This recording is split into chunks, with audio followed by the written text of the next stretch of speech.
Hi, Rick, the driving instructor again. This time we're talking about obtaining your state driver's license. Okay, most states have a two-step process, all right? You have to have the knowledge, know what you're doing out there, and you got to have the experience, okay? The knowledge comes from you taking and completing your state's written test or the knowledge test that usually results in you getting a permit. The permit is usually good up for a year. Doesn't mean that it's going to take a whole year, but it's good for a year because the idea is, you know, maybe it takes a year for you to get all the experience you need to be driving out there with somebody in the car acting as your coach. Remember, the permit means you got to have someone else in the car other than yourself, and most states require they be 18 years or over, 21 years or over, and a licensed driver to act as your coach, which usually means it's got to be somebody, a relative, a cousin, not a brother or sister or a friend of yours. All right, they want somebody in there that's got some experience that can be a good instructor for you. Okay, once you pass that test, you're set to go to take driving instruction from somebody like me, or with somebody else like a parent or a friend that's a licensed driver. Okay, the second step is passing your state's road test. Every state is going to require you to demonstrate that you've got not only the knowledge, but you also have the skills and the confidence to handle this automobile on the particular route that that state has you negotiate to get your license. Typically it takes about 15 minutes.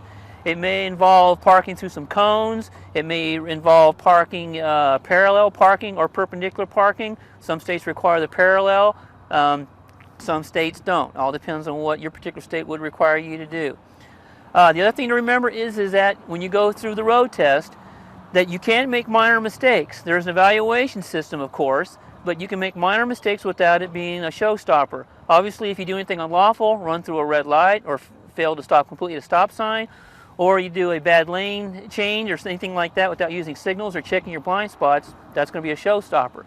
So remember, when they're over there and they're writing things down on that clipboard, they're writing the good things you're doing and the mistakes. You can make minor mistakes. You don't have to be perfect. Once you've accomplished that, then you're ready to go because you've passed the written test.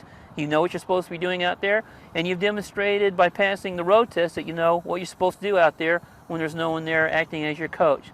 So those are the two steps you must qualify for in order to get your state driving license.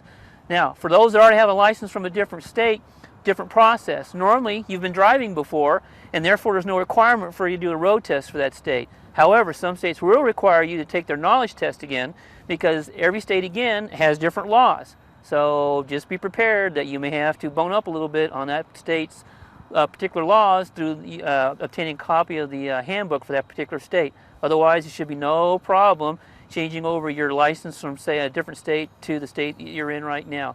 Also, the time limit on that. Most states only give you a 30-day time limit. A lot of folks think it could be 3 months or 60 days.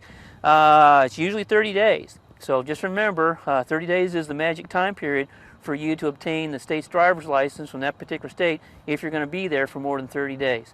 So that's what you have to know about obtaining your driver's license in the particular state that you're going to be sharing the road with all the other fellow travelers out there.